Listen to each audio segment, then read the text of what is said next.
అనంతపురం జిల్లా కొత్త చెరువు మండలంలో ఈదురు గాలులతో కూడిన వర్షం కురిసింది. ఉరుములు మెరుపులు ప్రజానికాన్ని భయాందోళనకి గురిచేశాయి. కొబ్బరి చెట్టుపై పిడుగు పడటంతో పరిసర వాసులు భయభ్రాంతులకు గురయ్యారు. కొత్త చెరువు మండలం తల్లమర్లలో కొబ్బరి చెట్టుపై పిడుగు పడటంతో స్థానికులు ఉలికిపాటుగా గురయ్యారు. ఒక్కసారిగా వాతావరణం మేఘావృతమై ఉరుములు మెరుపులతో కూడిన చిరుజల్లులు కురిశాయి. ఈ నేపథ్యంలో తల్లమర్లలోని గౌసంబి నివాసంలోని కొబ్బరి చెట్టుపై పిడుగు పడటంతో మంటలు ఎగిసిపడ్డాయి. ఎండిన కొబ్బరి మట్టలను నిప్పంటుకొని కిందకు రాలటంతో పరిసర ప్రాంతాల్లోని స్థానికులు భయాందోళనకి గురయ్యారు.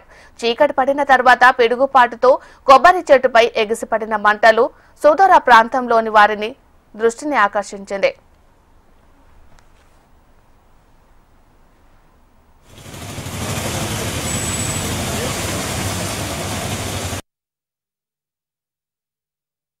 రన్నింగ్